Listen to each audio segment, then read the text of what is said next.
உங்கள் தந்தி1 தொலைக்காட்சியில் தினமும் ஒரு சர்ப்ரைஸ் மாலை 6 முதல் 7 மணி வரை காணத் தவறாதீர்கள். புருணை பயணத்தை முடித்துவிட்டு சிங்கப்பூர் சென்ற பிரதமர் மோடிக்கு உற்சாக வரவேற்பு. 5 நட்சத்திர விடுதியில் திரண்ட வெளிநாடு வாழ் இந்தியர்கள் மோளம் இசைத்து பிரதமர் மோடி மகிழ்ச்சி.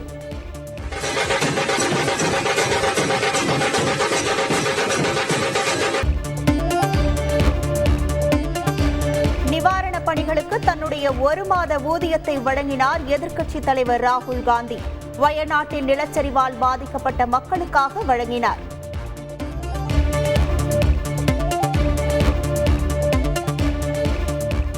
மாநில கல்விக் கொள்கையில் படித்தவர்கள் உலகம் முழுவதும் உள்ளனர்.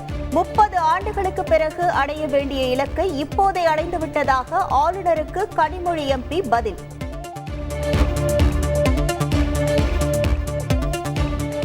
நாமக்கல் மாவட்டம் எருமப்பட்டியில் அரசு பள்ளி வளாகத்தில் மனித கழிவு பூசியவர்களை உடனடியாக கைது செய்ய வேண்டும்.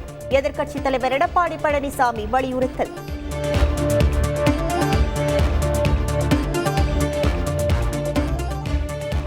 கார் பந்தயம் நடத்த அவசரம் காட்டும் அரசு விஜய் கட்சி மாநாட்டிற்கு அனுமதி வழங்க தாமதிப்பது ஏன்? எதிர்க்கட்சிகளை தமிழக அரசு ஒடுக்க நினைப்பதாக பாஜக மூத்த தலைவர் தமிழிசை குற்றச்சாட்டு.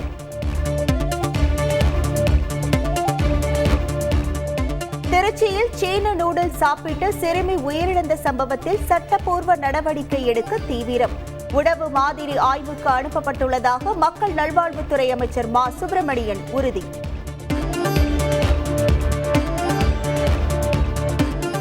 திருச்சியில் போக்சோ வழக்கில் கைதான அரசு மருத்துவர் சாம்சன் டேனியல் மற்றும் அவரது தாய்க்கு 3 நாள் நீதிமன்ற காவல். திருச்சி மகிழா நீதிமன்றம் உத்தரவு.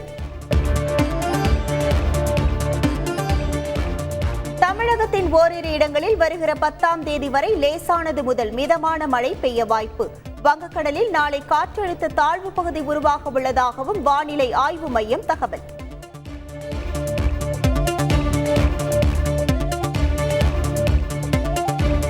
பருவமழை தொடர்பான முன்னெச்சரிக்கை பணிகளுக்கு முன்னுரிமை அளிக்க வேண்டும். ஆய்வுக் கூட்டத்தில் அதிகாரிகளுக்கு அமைச்சர் உதயநிதி அறிவுறுத்தல்.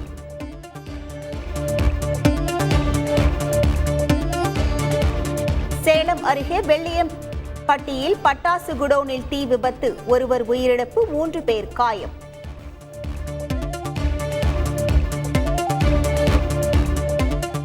கன்னியாகுமரியில் திருவள்ளுவர் சிலை விவேகானந்தர் மண்டபம் இடையே கண்ணாடி கூண்டு பாலம் டிசம்பர் மாதம் அமைக்கப்படும். அமைச்சர் ஏவாவேலு பேட்டி.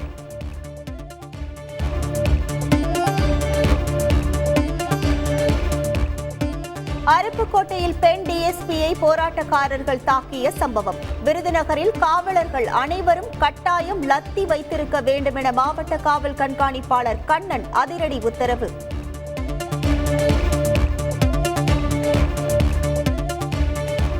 நாகாலாந்தில் பெரிமா கிராமத்தில் தேசிய நெடுஞ்சாலையில் திடீர் நிலச்சரிவு. கனமழையால் ஏற்பட்ட நிலச்சரிவில் சிக்கி 3 பேர் உயிரிழப்பு. மாயமானவர்களை தேடும் பணி தீவிரம்.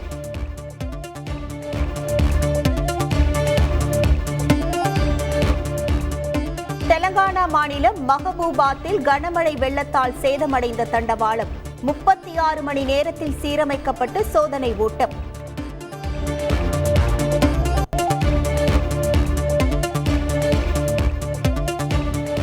பாராலிம்பிக் தொடரில் ஆடவர் குண்டு எறிதலில் வெள்ளிப் பதக்கம் வென்றார் இந்திய வீரர் சச்சின் கிலாரி. இதுவரை இந்தியா 21 பதக்கத்தை வென்று அசத்தல். உங்கள் தந்தி1 தொலைக்காட்சியில் தினமும் ஒரு சர்ப்ரைஸ் மாலை 6 முதல் 7 மணி வரை காணத் தவறாதீர்கள்.